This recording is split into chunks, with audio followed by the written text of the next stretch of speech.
Bismillahirrahmanirrahim. Assalamualaikum warahmatullahi wabarakatuh.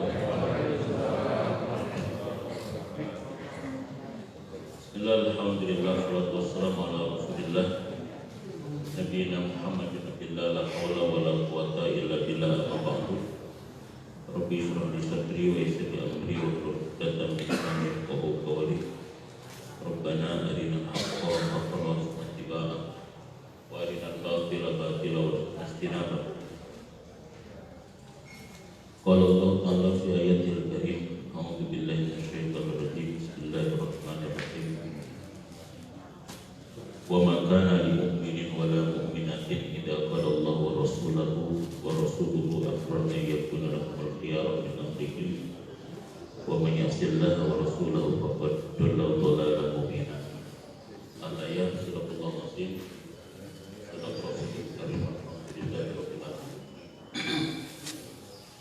Hadirin bapak-bapak, ibu-ibu, adik-adik sekalian jemaah Masjid Al-Falah yang mudah-mudahan senantiasa dirahmati oleh Allah Subhanahu wa taala. Disyukur kepada Allah yang masih terus mencurahkan nikmat hidayah kepada kita semua, sehingga dalam kesempatan pagi hari ini kita masih istiqomah menjalankan aktivitas ibadah salat subuh berjamaah yang kita lanjutkan dengan kajian ilmu yang insya Allah masih melanjutkan tentang kajian kita di Al-Mustafa dan Fastasil Quran. Pada beberapa minggu yang lalu kita masih membahas tentang ringkasan kisah Nabiullah Adam alaihissalam dan juga iblis laknatullah alaih. Kita sudah jelaskan sebagian dari kronologis itu. Dalam kesempatan ini saya ingin menyampaikan bab yang kedua tentang Mayustafadu mimma yata'allaqu bi Adam alaihissalam. Kira-kira hikmah apa yang ada kaitannya dengan kisah Adam alaihissalam? Jadi hikmahnya nanti dibagi dua. Pertama adalah Mayustafadu mimma yata'allaqu bi Adam alaihissalam, hikmah terkait dengan hal-hal yang ada hubungannya dengan Adam alaihissalam. Yang kedua adalah al-mustafad mimma yata'allaqu bi iblis, kisah yang ada kaitannya dengan iblis laknatullah alaih. Jadi hikmahnya dari kronologis kisah itu kita akan bagi beberapa hal. Pertama adalah yata'allaqu bi Adam, yang ada kaitannya dengan Adam. Apa hikmah dibalik kisah Nabi Adam ini? Ma yustafadu mimma yata'allaqu bi Adam alaihissalam. Yang pertama adalah awalan Adam wa aslul bashar wa tahidun nazariyat Darwin.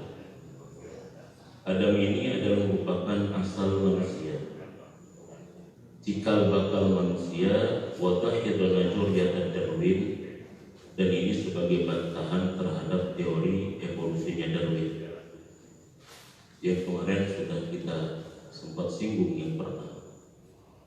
Jadi inna Adam alaihissalam wa aslul bashar faqad khalaqahu Allah ta'ala bit-tini ala suratihi al-bashariyah al-kamilah allati lam ta'ti an tariqi tadarruj an-naw'i min anwa'i makhluqat aw an surati aw hayatin ukhra kama yas'amu ahlul batil ashab an-nazariyati Darwin alladhi yas'umuna anna asla al-insan irdun thumma tadarraja ila ansar al-insan ala hayatihi al-ma'rufati al-haliyah. Jadi bab pertama ini atau poin pertama ini, kisah Adam menegaskan kepada kita bahwa dia adalah merupakan cikal bakal manusia, dan ini adalah merupakan bantahan terhadap teori evolusi Darwin. Jadi dari awal kita itu sudah manusia. Lam ta'ti an tariqit tadarruj an-naw'i min anwa'il makhluqat aw an suratin aw hayatin ukhra kama yasmu ahlul batil ashabu nazariyatin. Jadi kita itu dari awal seperti itu. Proses manusia itu dari awal memang manusia, cikal bakalnya adalah manusia. Tidak ada kita itu berproses dari makhluk bermacam-macam jenis. dari jenis ini ke jenis ini ke jenis ini, ya, dari monyet, setengah manusia, jadi monyet lagi. Enggak seperti itu. Dari awal memang diciptakan oleh Allah adalah merupakan berasal dari manusia. Dan memang Allah pun dari awal memang menciptakan manusia. Wa hadza qaulu batil la dalilun alaihi. Dan ini adalah merupakan qaul yang batil yang tidak ada sedikit pun dalil terkait. Baik itu dalil akli maupun dalil nakli. Enggak ada. Jadi teori itu dibuat bertahun-tahun melakukan sebuah riset. Darwin itu bukan semata-mata memang itu ilmiah sebetulnya, karena itu semata-mata ingin menghindarkan dari Tuhan, karena mereka tidak percaya Tuhan, tidak mengakui tentang keberadaan Tuhan, ya, sehingga dia ingin jauhkan manusia dari Tuhan, ingin jauhkan manusia dari agama. Maka dibuatlah teori sedemikian rupa sehingga seolah-olah seperti halnya ilmiah, bahwa manusia itu adalah berasal dari mana? Sebetulnya enggak ada. Hada qaulu batil la dalilun Allah Ta'ala khalaqa Adam min tin tsumma nafakha fihi ruh wa sara basaran sawiyan min lahmin wa damin bi kamil hayati wa suratil insan. Enggak ada. Allah telah menciptakan manusia dari apa? Dari tanah, ditiupkannya ruh. Jadilah bentuk manusia yang amat sangat sempurna, baik sempurna fisiknya, sempurna tentang akalnya, sempurna tentang ruhnya, dan lain sebagainya. Jadi ini poin yang pertama dari kisah ini yang bisa kita ambil sebuah pelajaran. Ya, jadi seperti itu. Ini waktu itu pernah saya singgung, ya, sedikit terkait dengan masalah.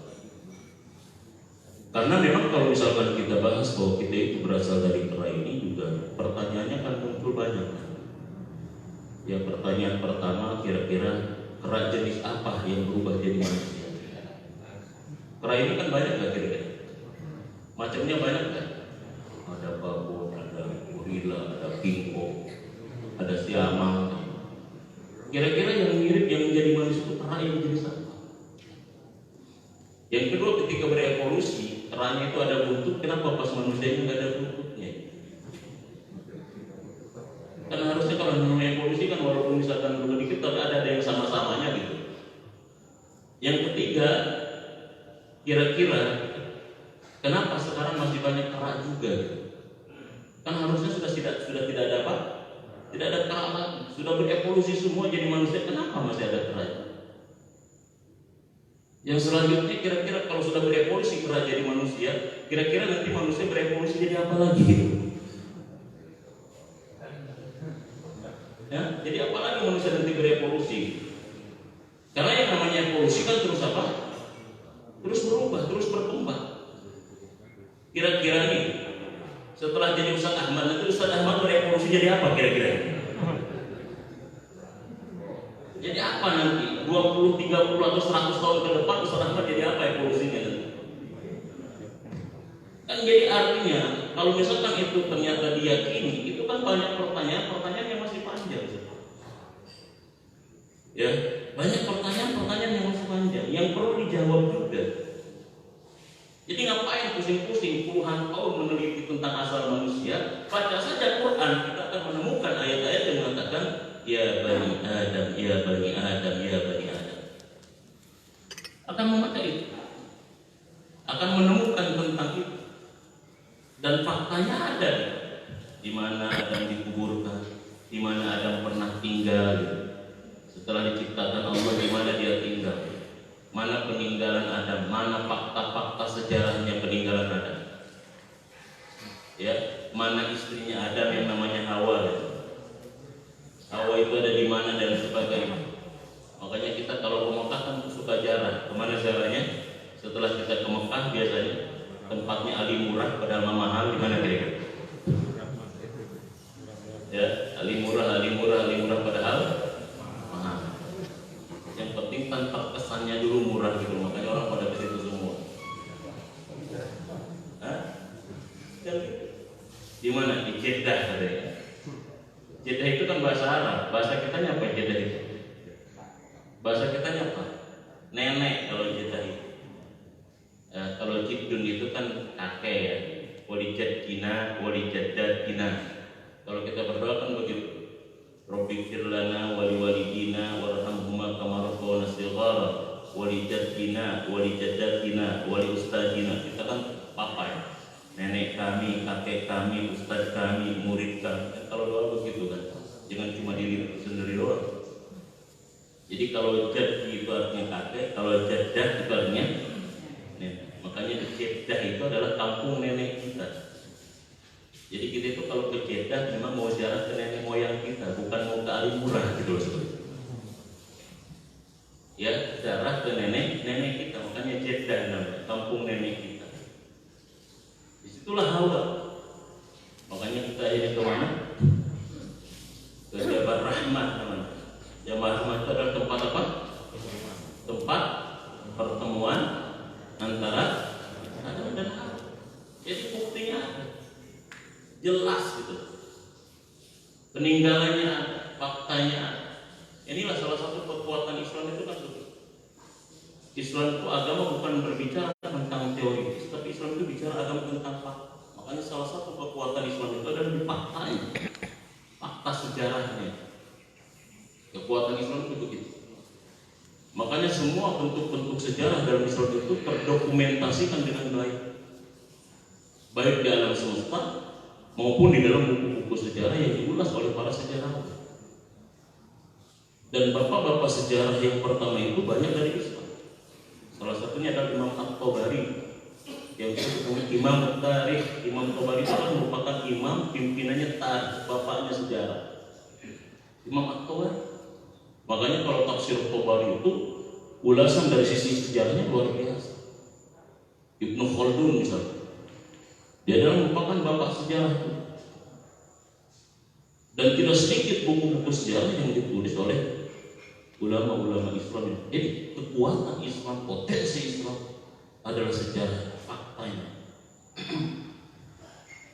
Makanya kan level ilmu itu, kalau kita belajar filsafat ilmu itu kan pertama kan asumsi, skeptisisme gitu.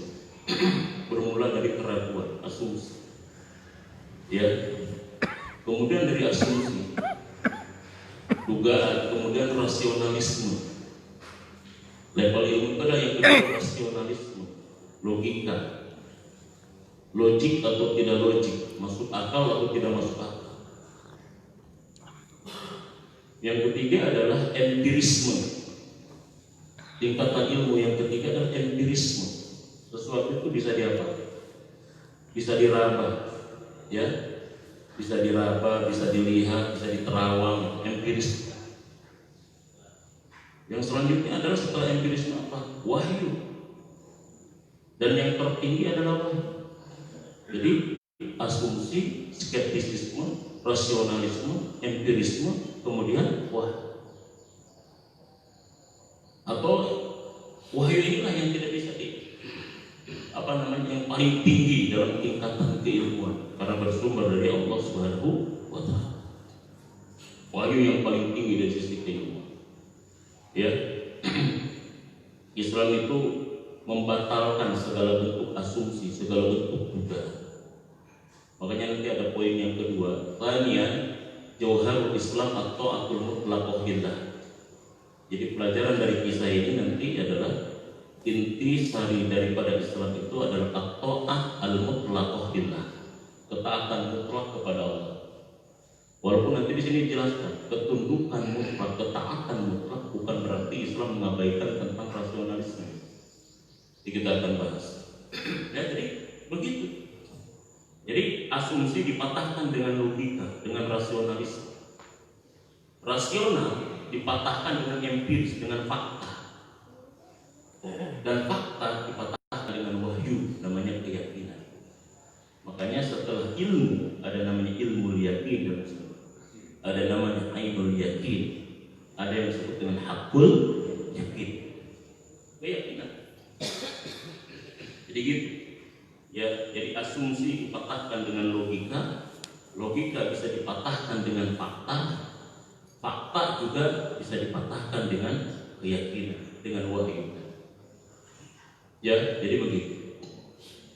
Secara logika ketika kita masa penjajahan itu tidak memungkinkan bisa melawan penjajah yang begitu adidaya secara logika. Pada 22 kemarin kan diperingati sebagai Hari Santri Nasional.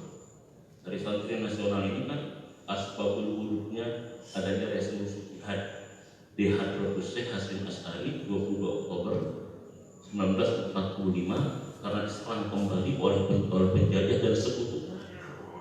Dimunculkanlah sebuah fatwa namanya resolusi jihad yang kata Profesor Dr. Ahmad Mansur Suryanegara di dalam bukunya Api Sejarah itu yang disebut dengan Santri Incredible, perlawanan kaum santri.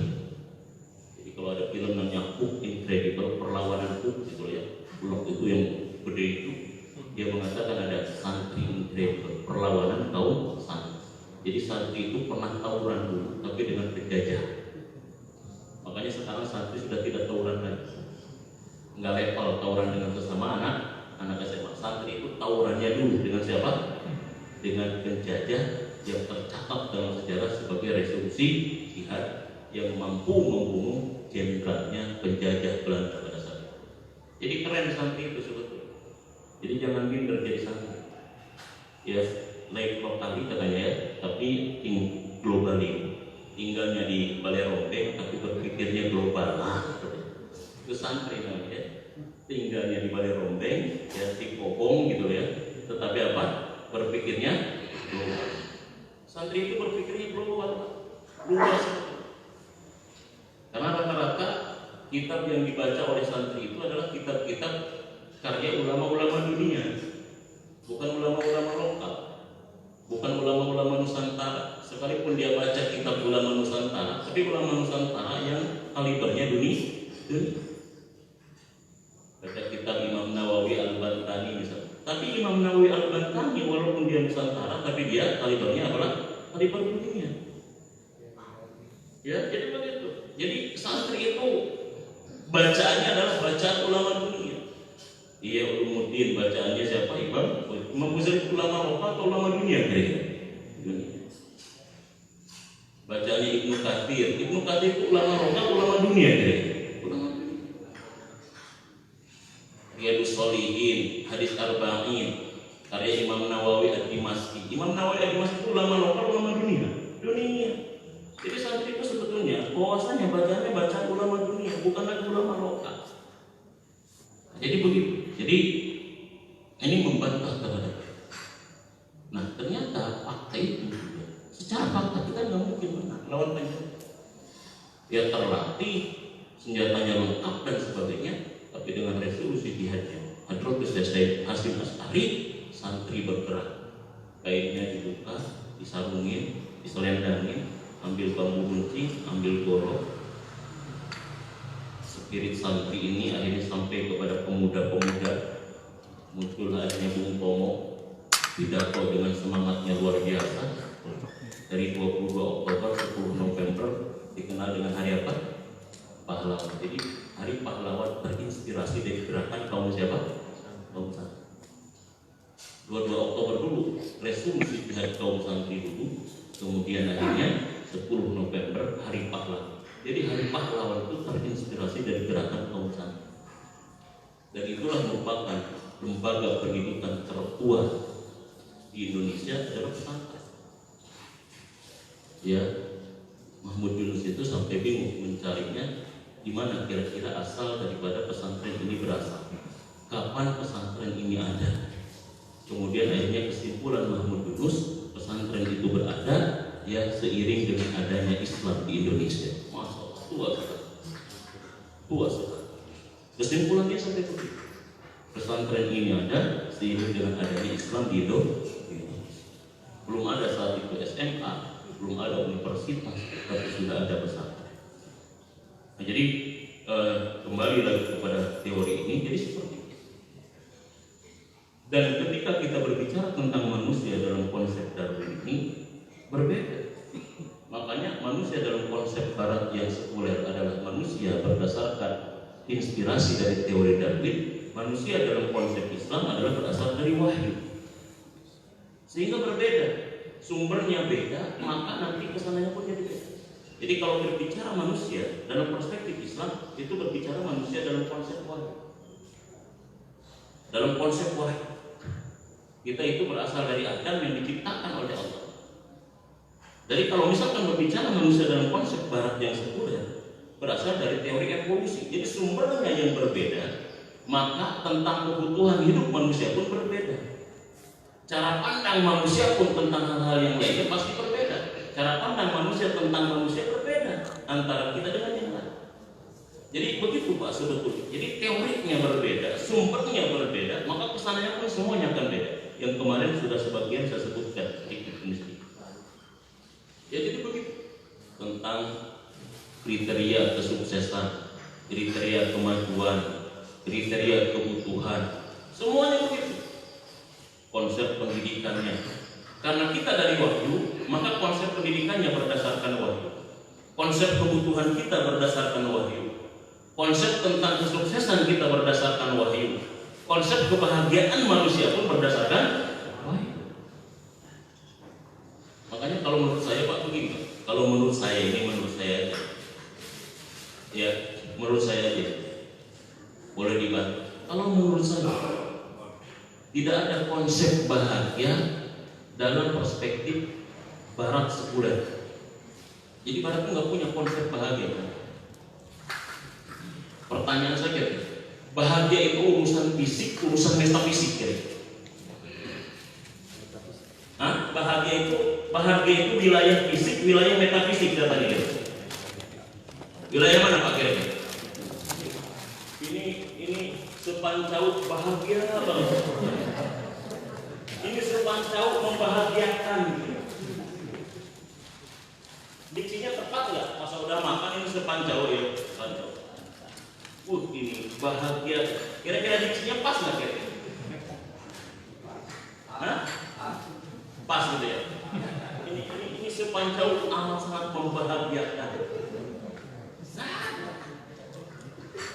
Nggak ada. Jadi bahagia itu wilayahnya fisik, kalau bahagia itu wilayahnya metafisik, bukan wilayah fisik. Karena kalau bahagia itu wilayahnya fisik, terkait dengan menu makanan, terkait dengan tempat, terkait dengan popularitas, dengan jabatan. Nanti orang yang tidak punya jabatan nggak bahagia. Orang yang rumahnya tidak mewah tidak bahagia. Orang yang makannya cuma dengan ikan yang bisa ulang tahun kan jabu. Tuh, ikan yang ulang tahun, ikan apa? Jabu. Karena nyumuk dia. Itu nanti gimana dia mendapatkan bahagia? Jadi kalau bahagia itu terletak kepada fisik, kepada menu makanan, terhadap rumah yang mewah, mobil yang bagus gitu. Lalu pertanyaannya orang miskin di mana dia mendapatkan kebahagiaan? Nggak ada bahagia itu. Nah, sedangkan konsep barat mereka tidak percaya hal-hal yang metafisik, nggak percaya hal-hal yang suprarasional, nggak ada mereka. Makanya dalam perspektif mereka bukan bahagia, mungkin nikmat. Kalau nikmat iya, kalau kesenangan iya. Makanya mereka kadang-kadang ketika pusing, setelah malam, diskotik, ini, selalu begitu. Karena perspektif mereka bahagia itu selalu ada. Padahal itu bukan bahagia. Beres minumnya puyeng lagi, balik lagi minum lagi. Ya, seperti itu. Ada nggak orang Islam misalkan untuk bahagia dia harus ke diskotik, klub malam dan sebagainya? Ada nggak maksud? Nggak ada. Ke masjid, ibadah, zikir, baca Quran. Kita justru dengan begitu jadi tenang, jadi bahagia. Apakah itu perkara fisik? Bukan, itu perkara metafisik. Dan Allah tidak adil kalau bahagia itu terletak pada fisik, terletak pada material. Jadi konsepnya pun berbeda, dasarnya berbeda, sumbernya berbeda. Manusia antara Islam dengan di luar Islam, satu berdasarkan teori evolusinya Darwin, yang satu berdasarkan wahyu, maka semuanya jadi berbeda. Kebutuhan pokok manusia berbeda, kriteria suksesnya berbeda, kriteria bahagianya juga berbeda, konsep pendidikannya juga berbeda, konsep bermasyarakatnya berbeda, stratifikasi sosial manusia juga, perspektif Barat dan perspektif Islam pun akan berbeda. Semuanya jadi beda. Jadi berawal dari teori. Kalau kita belajar sosiologi, kira-kira stratifikasi sosial itu kan beda. Kelas-kelas sosial itu beda. Kira-kira yang membedakan kelas sosial apa kira-kira di antara kita? Hah? Yang membedakan kelas sosial itu apa kira-kira? Ini kelasnya ini. Kalau dulu zaman penjajahan ada kaum priai, ada kaum apa lagi? Priai, abangan, dan seterusnya gitu. Kalau di dalam Buddha juga ada kasta-kastanya. Kan stratifikasi sosial kita juga ketika kita belajar sosiologi juga beda. Bedakan tentang pejabat, beda tentang ini biasa. Rakyat jelata, obatnya, obat apa? Mana jadi betul untuk jambu, tangan jelas. Kan begitu. Dokter memeriksa, ada orang miskin benjolan, ada orang kaya benjol. Orang miskin pembelok dia wae ka dokter menerima bisul pakai sarung ke 88 garing. Orang kaya datang benjol, oh kanker operasi 10 juta gitu. Jadi artinya tingkatan itu pun berbeda. Tapi dalam Islam kan inna akramakum indallahi atqakum. Stratifikasi sosial, kelas-kelas sosial dalam agama kita bukan karena turunan, bukan karena harta, bukan karena jabatan, tapi karena apa? Karena takwa, karena keimanan. Dan ini fair oleh itu. Karena kalau misalkan karena turunan itu tidak ada usaha manusia. Karena kebangsaan nggak ada usaha manusia. Tapi ketika karena ketakwaan itu adalah usaha semua manusia. Makanya Allah yang paling mulia bukan jabatannya, bukan fisiknya, tapi yang termulia di sisi Allah itu adalah karena banyak bertakwa. Takwa itu bukan perkara fisik, tapi perkara metafisik, perkara ruhi dan lain sebagainya. Nah, jadi dari teori itu Pak, bisa berubah semua, bisa berubah. Jangan-jangan kalau misalkan kita tanya ulang, renungkan ulang kriteria sukses menurut kita saat ini apa, kriteria bahagia menurut kita saat ini apa, konsep pendidikan menurut kita saat ini apa. Jangan-jangan memang semuanya kalau kita runut ke atasnya ini berawal dari sebuah teori tentang manusia yang salah, maka akhirnya kebutuhan dan apa terkait manusia pun selalu salah. Jadi begitu. Nah ini ya dahsyatnya tentang sebuah teori sebetulnya di dalam kehidupan. Makanya ada ulama juga mengatakan begitu. Husnul khotimah itu terkait dengan 4 hal. Ya. Husnul khotimah itu kan husnul maut, ending yang baik. Husnul khotimah itu terikat dengan namanya husnul hayat. Makanya namanya fid dunya hasanah wa fil akhirati hasanah. Harus di dunia dulu hasanahnya, baru akhirat hasanah.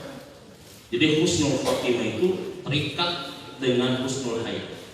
Jadi orang akan husnul maut, baik matinya, baik endingnya, kalau hidupnya baik. Husnul hayat ini amat terikat dengan husnul amal. Amalnya baik, bagus, pasti nanti matinya hidupnya bagus. Hidupnya bagus, pasti nanti matinya pun terikat. Man 'amila sholihan min dzakarin aw unsa wa huwa mu'minun falanuhyiyannahu hayatan thayyibah. Kan itu terikat. Husnul amal ini amat sangat terikat kaitannya dengan husnul fahmi. Bagusnya sebuah pemahaman dia tentang sesuatu. Husnul fahmi ini amat sangat terikat kaitannya dengan husnul ilmi, bagusnya ilmunya. Jadi sebetulnya kalau ini husnul khotimah ya ujung-ujungnya husnul ilmu. Kaji ilmu. Jadi ini satu mata rantai yang nggak bisa dipisah. Begitu Imam Ghazali mengatakan. Bagaimana kematian seseorang sangat terikat dengan bagaimana hidupnya. Dan bagaimana seseorang menerima dan menjawab pertanyaan kubur mungkar nakir sangat terikat dengan bagaimana matinya. Dan bagaimana seseorang bisa menerima catatan amal, apakah dengan tangan kanan atau dengan tangan kiri, sangat terikat bagaimana dia ketika menjawab pertanyaan kuburnya. Dan bagaimana seseorang nanti ditempatkan, apakah di surga dan di neraka, tergantung dan terikat bagaimana ketika dia menerima catatan amalnya, apakah dengan tangan kanan atau dengan kaki. Jadi semuanya terikat, satu kesatuan. Satu kesatuan.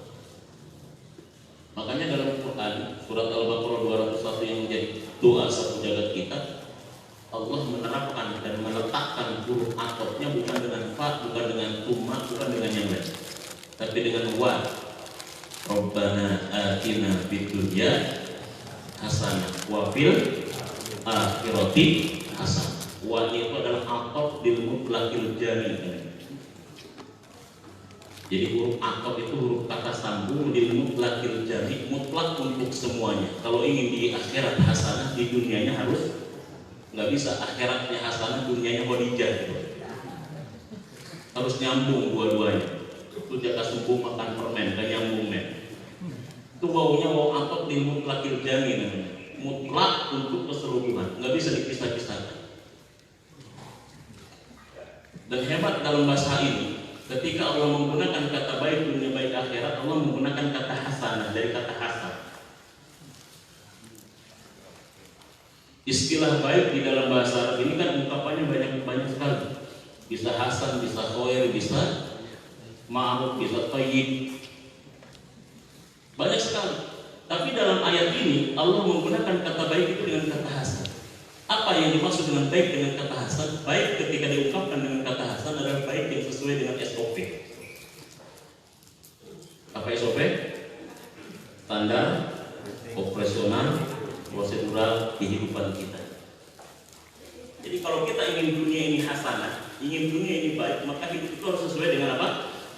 SOP yang ditentukan oleh siapa? Oleh Allah Subhanahu wa taala.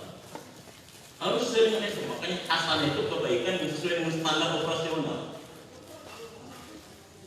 Kalau khair itu adalah kebaikan yang terikat dan terkait dengan superlatif, unggul, lebih.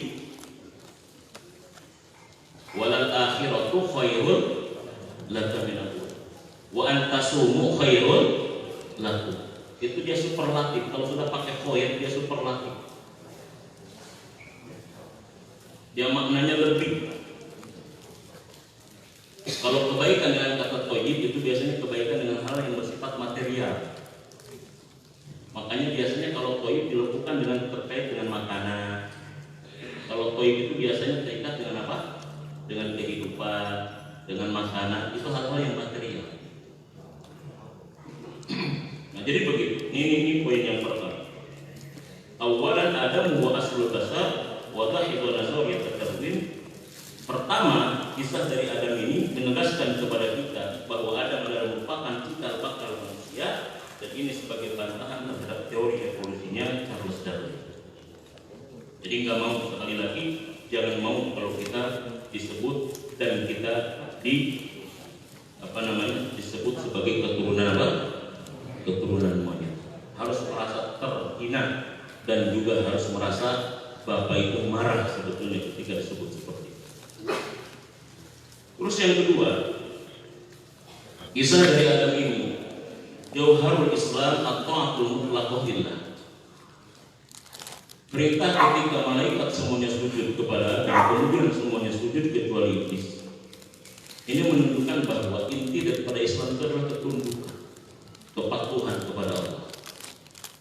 Makanya di dalam surat yang ke-33 ayat yang 36 Allah berfirman, "Wa ma kana lil mu'minin wa la mu'minatin idza qala Allahu wa rasuluhu amran ay yakuna lahumul khiyarah." Enggak pantas bagi orang mukmin laki-laki dan mukmin perempuan ketika Allah memutuskan, menentukan, memerintahkan suatu perintahnya, dia pilih-pilih mana yang enak, mana yang gak enak. Yang enak diambil, yang gak enak dibuang. Seolah-olah agama ini prasmanan, tergantung selera kita. Kalau misalkan kita berselera, kita ambil. Kalau kita nggak berselera, kita ambil. Dan kadang-kadang kita menyelesaikan tentang masalah agama ini pun kadang-kadang tergantung seleranya. Kira-kira menguntungin atau tidak menguntungin. Kalau misalkan ada duitnya, bikin departemennya. Kalau nggak ada kira-kira untung materialnya, nggak perlu ada departemen. Harusnya kan totalitas. Kalau mau bikin departemen zakat, ada juga dong departemen sholat. Betul nggak? Zakat ada departemennya nggak? urusan zakat itu ada. Haji ada nggak kita kira-kira? Kasih haji ada nggak kasih haji? Ada kasih haji, ada kasih zakat. Kasih sholat ada nggak kasih sholat? Nah, sebenarnya harusnya kalau itu cuma 5 kan nggak usah, misalkan yang 2 misalkan diambil, ternyata yang lain nggak diambil gitu. Terkait dengan adanya material yang bisa memberikan keuntungan, kenapa ternyata mendapatkan perhatian yang begitu besar? Tapi terkait dengan hal-hal yang itu penting padahal dan paling asasi ibadah dalam Islam seperti sholat, kenapa nggak ada yang ngurusin ini? Harusnya kan sholat ada yang ngurusin, puasa juga ada yang ngurusin. Kenapa yang 2 saja ada yang ngurusin, tapi yang 2 lagi nggak ada yang ngurusin? Waktunya sholat, satpol pp ngegebrak-gebrak di panggung, prak gitu. Waktunya puasa, bulan puasa tanya, mana KTP-nya Muslim, kenapa terpuasa? Terus borgol, asupan penjara. Sih karena kalau menerkam itu. Karena begitu, kata Profesor Ahmad Tamsir, Profesor Pendidikan, menerapkan akhlak itu kan bisa dengan 4. Menerapkan akhlak, menerapkan karakter di dunia pendidikan maupun di masyarakat itu bisa dengan 4 langkah. Satu kan keteladanan yang pertama. Ya, cara menerapkan akhlak itu pertama adalah keteladanan. Makanya Islam itu agama yang amat sangat menekankan keteladanan itu. Ya. Setelah keteladanan adalah pembiasaan. Setelah pembiasaan adalah pemotivasian. Setelah pemotivasian adalah adanya penegakan aturan. Jadi ada 4 cara bagaimana menerapkan karakter. Konsep menerapkan karakter dan akhlak. 1 keteladanan, 2 pembiasaan, 3 pemotivasian, yang keempat dengan penegakan apa? Makanya negara yang lain itu bisa maju bukan karena dia beragama sebetulnya. Bisa tertib bukan karena beragama, bisa jadi karena penegakan apa? Ya, jadi begitu. Ya, karena penegakan aturannya. Ya, jadi ada hukum. Makanya dalam agama kita kan ada yang disebutkan reward dan punishment. Kenapa harus begini? Kenapa harus begitu? Jadi harus penegakan aturan. Jadi gimana kita misalkan mau berkarakter, mau berakhlak gitu, kalau tidak ditegakkan aturan. Nah, jadi Islam itu intinya adalah ketundukan, kepatuhan, ketaatan. Dan inilah inti dari keimanan. Kata Rasulullah SAW, khamsun minal iman, ada 5 indikator keimanan. Yang pertama apa? At-taslim bi amrillah. Pertama, indikator iman itu adalah pasrah tunduk kepada aturan-aturan. Itu poin yang pertama. Kalau urusan Allah pertama tunduk aja deh. Logik kagak logik tunduk. Karena saya kan gini, saya beberapa minggu yang lalu kan menjelaskan. Kalau pendapatnya Imam Ghazali itu tidak semua sesuatu yang tidak logik itu bukan berarti tidak masuk akal. Kan kata Imam Ghazali begitu. Ada 2 yang harus dibedakan. Ada sesuatu yang tidak masuk akal, ada yang tidak terjangkau akal. Kan sudah dari awal mengatakan begitu. Ya, ada yang tidak masuk akal, ada yang tidak terjangkau apa? Akal. Perkara-perkara goib itu bukan berarti tidak masuk akal, tapi tidak terjangkau akal. Kalau banyak di dunia ini yang sebetulnya dia ada, tapi tidak terjangkau akal, dan dia tidak harus jawab. Jadi harus dibedakan antara tidak masuk akal dengan tidak terjangkau akal. Perkara-perkara gaib itu bukan tidak masuk akal, tidak terjangkau akal. Ketika Rasulullah menjelaskan tentang surga, mala ainun ra'at, wala udhunun sami'at, wala ala qalbin bashar, wala ala qalbin fitarin.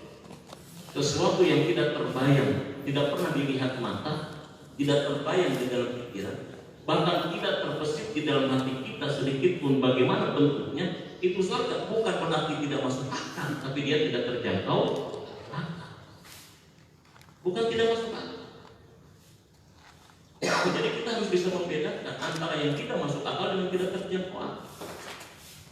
Dan semua urusan agama kita itu logik. Agama kita itu logik.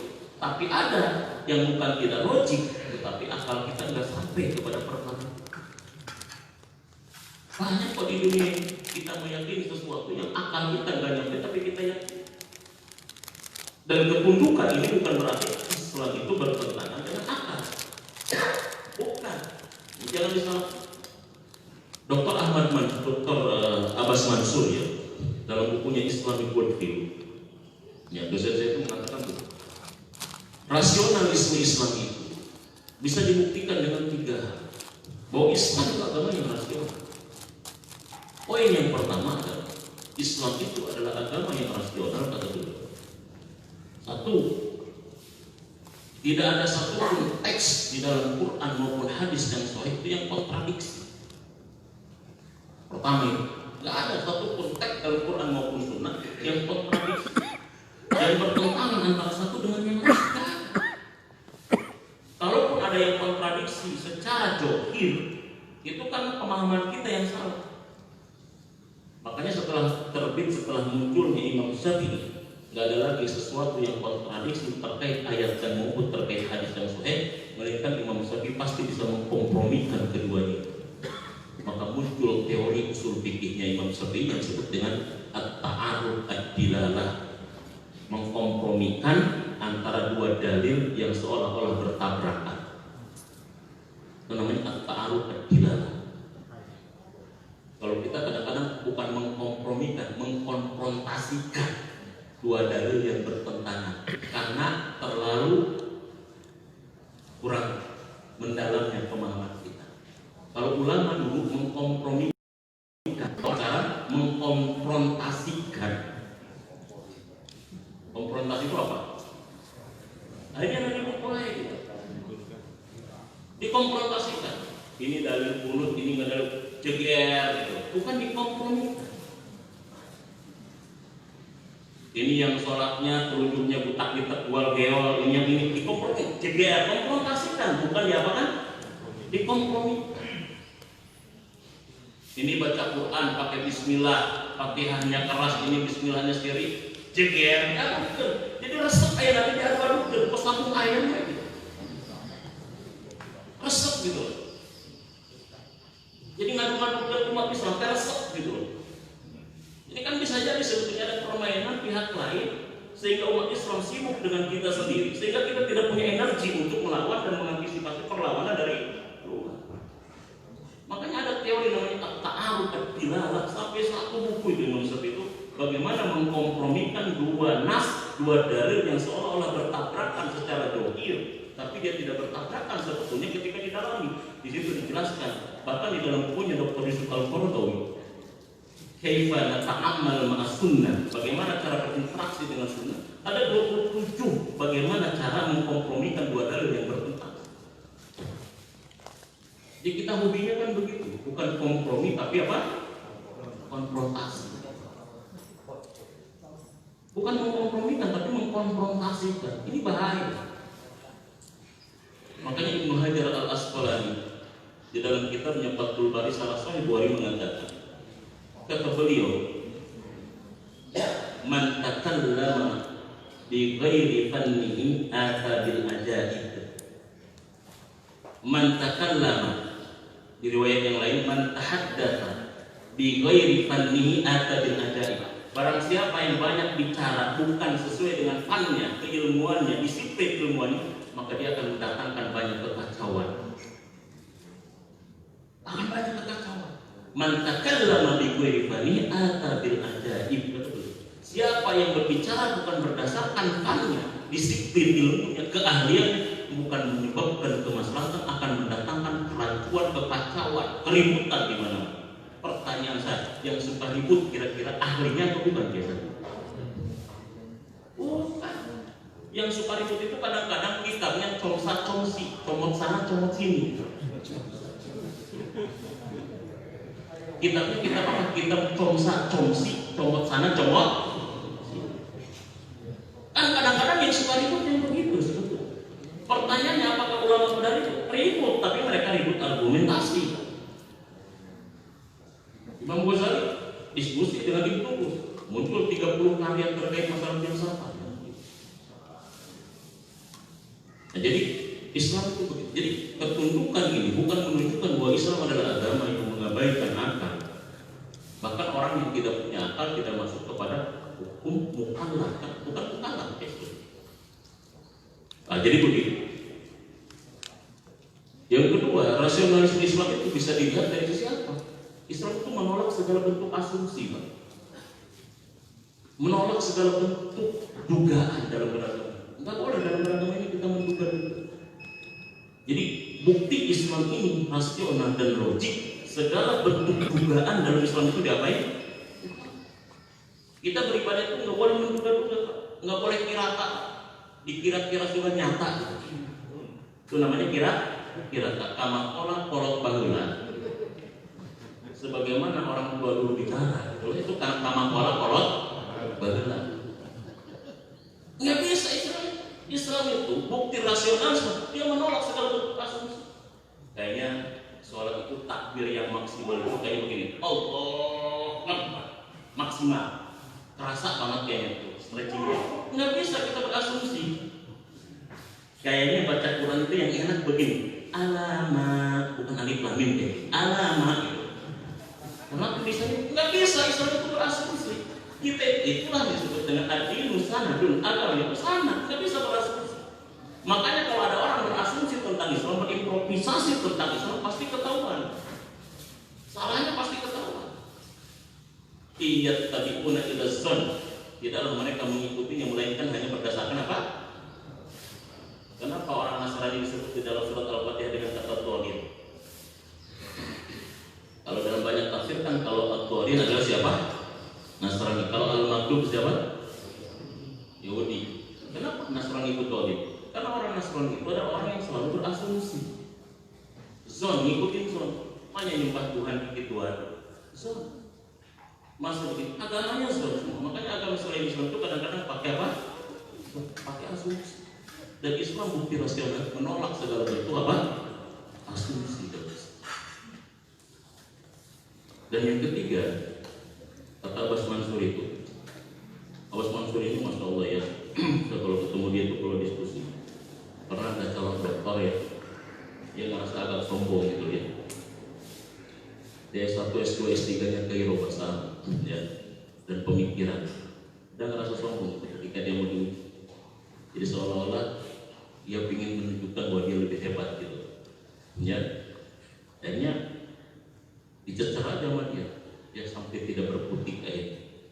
Tapi orangnya Masya Allah tawadu ini, ya nampaknya kayak Ustaz Mukhlis gitu, tawadu ini. Jadi begitu ya. Jadi orang ini luar biasa. Tapi ternyata pemikirannya kan, ya. Kata dia begini, bukti rasionalisme Islam itu tidak ada. Dalam Islam itu selalu menerima dalil-dalil baru. Dalil baru. Selama dia argumentatif, Islam terbuka dengan apa? Dengan dalil apa? Dalil baru. Makanya kita itu harus terbuka dengan dalil-dalil baru diargumentatif. Ini kan terbukti dengan perkataan Imam Syafi'i yang selalu diikuti orang. Ketika dia berdiskusi dengan Ibnu Hazm, sama-sama orang ahli bidangnya, kemudian dia berdiskusi dengan Ibnu Hazm, lupa tentang satu masalah. Ibnu Hazm itu kemudian akhirnya dia ngotot bahwa pendapatnya itu yang paling benar, hadis yang dia bawakan itulah yang paling benar. Kemudian Imam Syafi'i sampai mengungkapkan kata-kata tidak sahal hadis bahwa mazhab. Kalau itu adalah hadis yang sahih, dia adalah mazhabku, kata Imam Syafi'i. Ketika diskusi dengan Ibnu Hazm, itu dikutip oleh Imam Nawawi di dalam Syarah Muhazzabnya di jilid yang kedua. Ya, jadi ketika Imam Syafi'i itu karena terkesan, dia langsung mengatakan tidak sahal hadis bahwa mazhab. Kalau hadis itu adalah sahih, dia adalah mazhabku, katanya. Tapi ini jangan disimpulkan bahwa Imam Syafi'i tidak ada hadis yang kita tidak tahu hadis yang sahih. Jangan kesimpulannya jangan selesai. Imam Syafi'i mengatakan itu seolah-olah dia mengatakan bahwa semua hadis terkait dengan perkara ini aku sudah baca. Semua hadis terkait perkara ini aku sudah hafal. Kalau memang hadis yang kau bawakan itu lebih sahih dari hadisku, pendapatmu lebih sahih dari pendapatku, aku itu macam aku ikut kamu. Begitulah. Aku ikut kamu kalau hadis sesuai. Jadi jangan disimpulkan kalau Imam Syafi'i tidak apa? Tidak tahu hadis yang sahih. Jangan disimpulkannya begitu. Ya, jangan disimpulkan begitu. Imam Syafi'i itu hafal Al-Muwatta. Al-Muwatta itu jumlah hadisnya 100.000 hadis. Kutubus sittah kalau dikumpulkan, Bukhari, Muslim, Abu Dawud, Nasa'i, Tirmidzi dan Ibnu Majah 6, itu dikumpulkan cuma 37.000 hadis. Makanya ditambahin dengan kutubus sittah sekarang. Kutubus kisah 9 kita bahas. Ad-Darimi, Al-Hakim, kitab hadis ketika dikumpulkan itu tidak menyamai dengan al-muwatta 100.000. Nah Imam Syafi'i ketika dia belajar 100.000 hadis tentang al-muwatta ada di kepala. Jadi jangan diterdefinisikan disimpulkan Imam Syafi'i mengatakan seperti itu. Imam Syafi'i seolah-olah tidak tahu tentang hadis yang apa? Hadis yang jadi Islam itu bukti rasionalismenya adalah dia selalu terbuka dengan dalil-dalil yang baik. Makanya kata seorang ulama begini, aku tidak khawatir kepada orang yang sesat tapi dia masih berpikir kritis, tapi yang kukhawatirkan adalah kepada orang yang dia berada dalam kebenaran tapi sudah tidak berpikir lagi. Aku tidak khawatir kepada orang yang tersesat tapi dia masih mau berpikir. Tapi yang kukhawatirkan adalah kepada orang yang benar berada di dalam kebenaran tapi sudah tidak mau apa? Berpikir. Bahaya. Orang sesat kalau masih berpikir ada kesempatan apa dia? Lurus balik lagi. Jadi bahaya. Jadi atom itu ya jadi begitu. Jadi jangan disimpulkan inti Islam adalah ketundukan dan kepatuhan. Tetapi Islam itu berarti mengabaikan segala bentuk rasa tidak, bukan seperti itu. Ada hal-hal yang memang kita harus tunduk patuh karena mungkin belum terjangkau akal kita ke sana. Dan itu bagian daripada ciri keimanan. Khamsun minal iman. Satu adalah at-taslim bi amrillah. Dia tunduk pasrah kepada Allah Subhanahu wa taala. Yang kedua, indikator keimanan itu adalah at-taqwa, ar-ridha bi qada'illah. Ridha terhadap apapun keputusan Allah, ketentuan Allah. Ya, bahwa apapun yang diputuskan Allah pasti yang terbaik. Ridho itu gimana ya cara menerjemahkan dalam bahasa sederhana kita? Ridho, rela. Kan kita sering mendengar kata sabar, ridho. Kalau sabar itu kan al-habsu lin nafsi lima kuriha. Ya, itu sabar, definisi sabar. Bertahan atau menahan diri terhadap sesuatu yang tidak disukai, itu definisi sabar. Jadi dia bertahan terhadap sesuatu yang tidak disukai. Kalau ridho berarti kan di atas sabar. Kalau sabar sifatnya bertahan, kalau ridho kayaknya sifatnya di atas itu.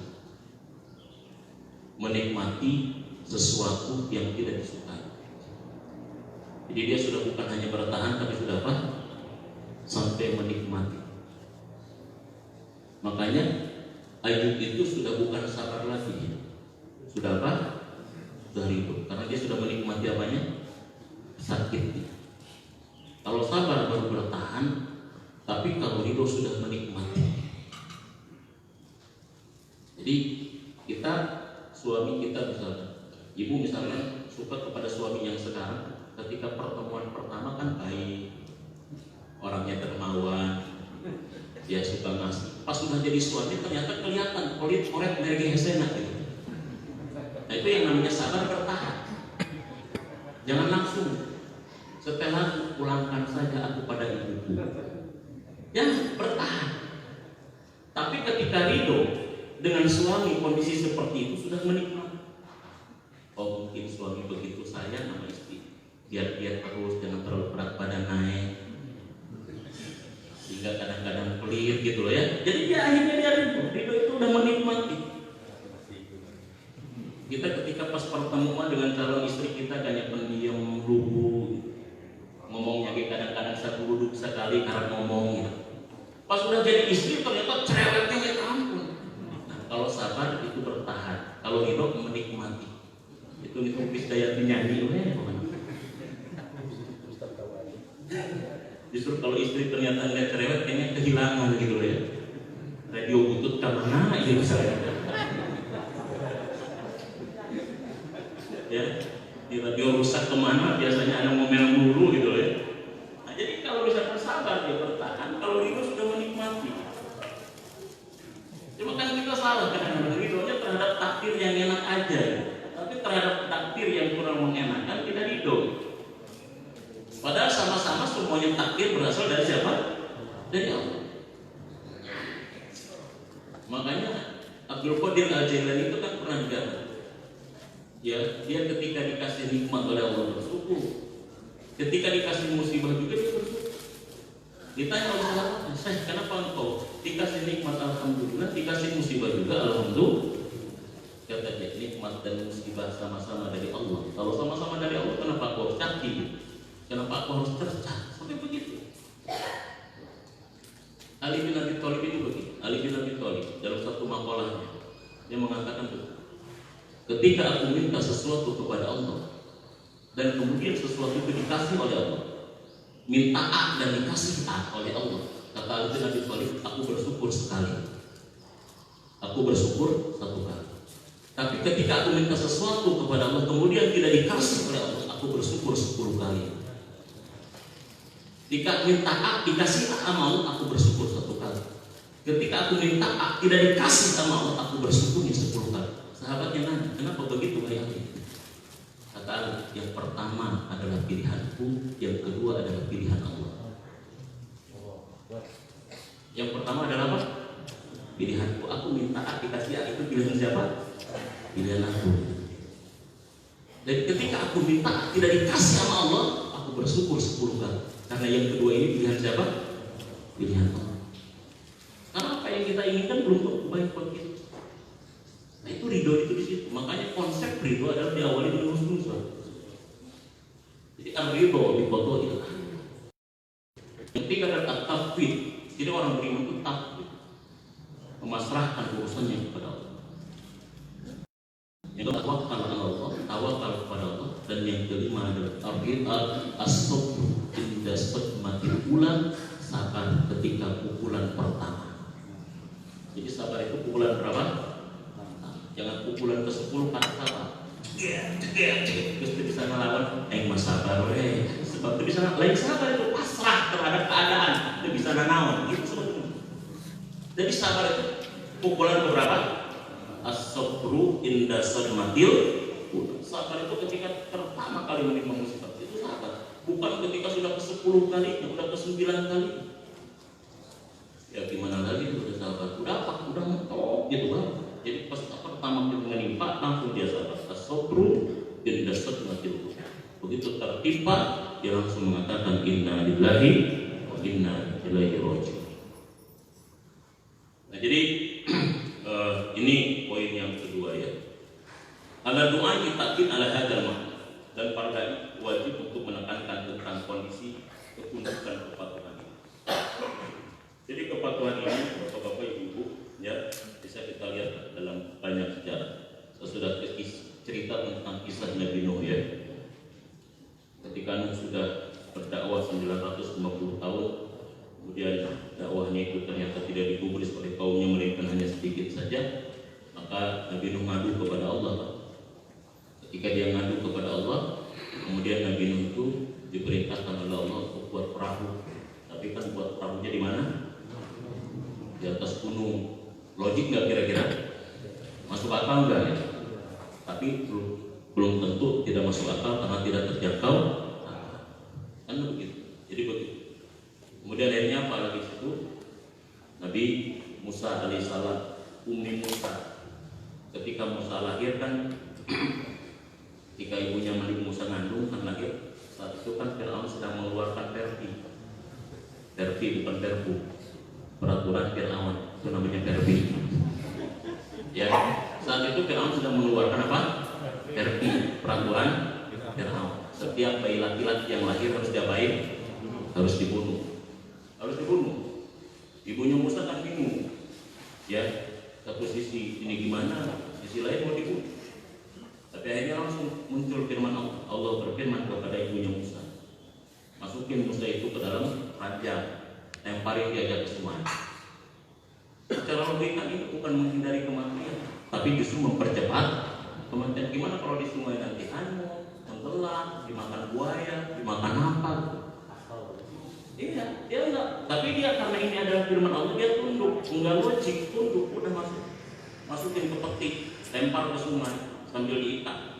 Jadi dilempar, petinya diikat di talian, di mana pohon itu diranting, dihanyutin ke tanah. Setiap kali mau menyusui tarik.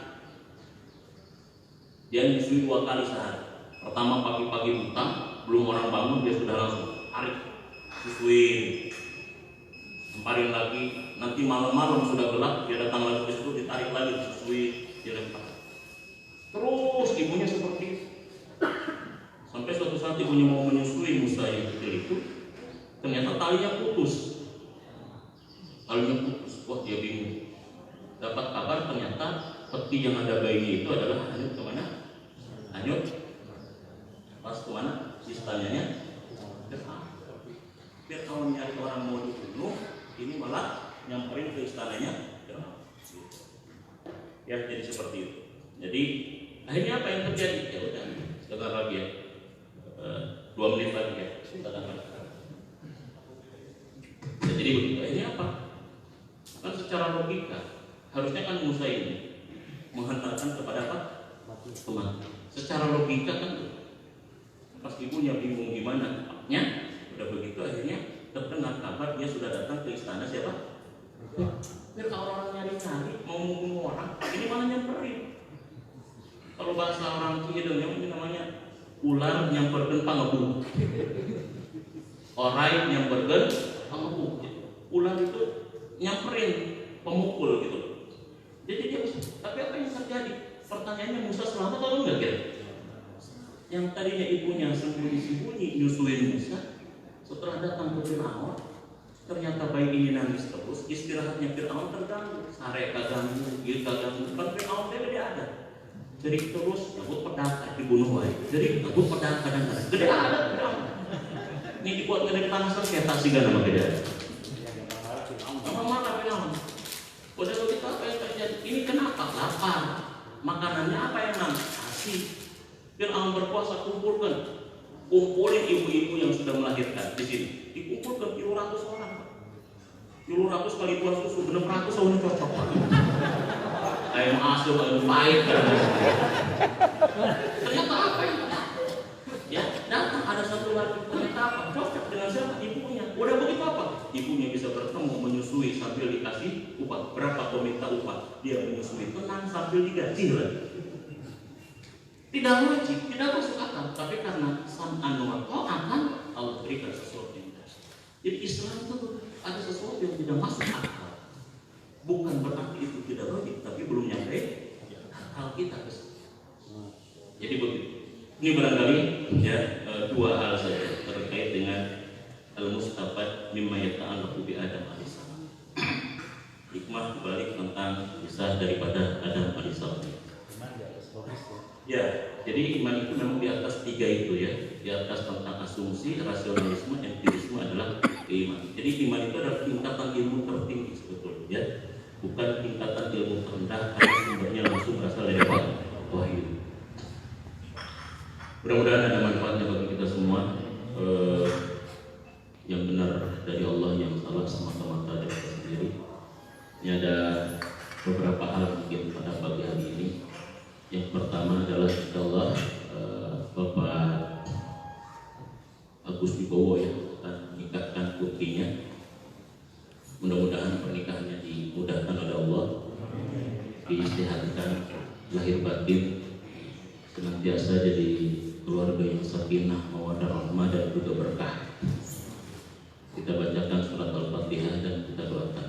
Yang kedua juga ada berita duka ya, Nanda Lazar Jidan bin Erik Prayoga, Ibu Pak Haji Amin yang wafat malam tadi ya, ya. Dan beliau masih sekolah ya, masih thalabul ilmi ya, kata Rasulullah SAW, man kharaja fi thalabil ilmi wa huwa fi sabilillah hatta yarji'a. Siapa yang keluar rumah untuk mencari ilmu, ya maka dia berada di jalan Allah ya sampai dia pulang nanti selesai dari mencari ilmu. Mudah-mudahan wafatnya dalam keadaan husnul khotimah ya. Diampuni segala dosanya dan keluarga yang ditinggalkan diberikan ketabahan, keikhlasan dan juga kesabaran dan kekuatan. Ala hadhihi niyyah wa kulli niyatin shalihah. Al-Fatihah. Bismillahirrahmanirrahim. Alhamdulillahirabbil alamin arrahmanir rahim maliki yaumiddin. Iyyaka na'budu wa iyyaka nasta'in ihdinas siratal mustaqim صراط الذين أنعمت عليهم غير المغضوب عليهم ولا الضالين آمين آمين يا رب العالمين الحمد لله رب العالمين حمدا يوافي نعمه ويكافئ مزيدا يا ربنا لك الحمد كما ينبغي لجلال وجهك الكريم وعظيم سلطانك رب اغفر لنا ولوالدينا وارحمهم كما ربونا صغارا اللهم أغننا بالعلم وزينا بالعلم واكرمنا بالتقوى وجملنا بالعافية اللهم اكتب بنا في التيسير اليسير فإن التيسير يسير عليك يسير ونسألك اليسر والمعافاة في الدنيا والآخرة اللهم يسر أمورنا وأمور وباقوس بكم في أمور الدين والدنيا والآخرة اللهم ألف بين قلوبهما كما ألفت بين آدم وحواء وألف بينهما كما ألفت بين إبراهيم وسارة وألف بينهما كما ألفت بين محمد صلى الله عليه وسلم وخديجة الكبرى اللهم اجعل سكينة مودة ورحمة ربنا تقبل منا إنك أنت السميع العليم وتب علينا إنك أنت التواب الرحيم اللهم اغفر لنا إلى زرتنا في prayoga اللهم اغفر له وارحمه وعافه واعف عنه واغفر نزله واسع مدخله واغسله بالماء والثلج والبرد ونقه من الخطايا كما ينقى الثوب الابيض من الدنس اللهم اجعل قبره روضة من رياض الجنان ولا تجعل قبره حفرة من حفر النيران ربنا هب لنا من ازواجنا وذرياتنا قرة اعين واجعلنا للمتقين اماما اللهم لك الحمد وإليك المشتكى وأنت المستعان لا حول ولا قوة إلا بالله العلي العظيم ربنا آتنا في الدنيا حسنة وفي الآخرة حسنة وقنا عذاب النار وادخلنا الجنة مع الأبرار يا عزيز يا غفار يا رب العالمين سبحانك ربك رب العزة عما يصفون والسلام على المرسلين والحمد لله رب العالمين. Mari kita tutup dengan hamdalah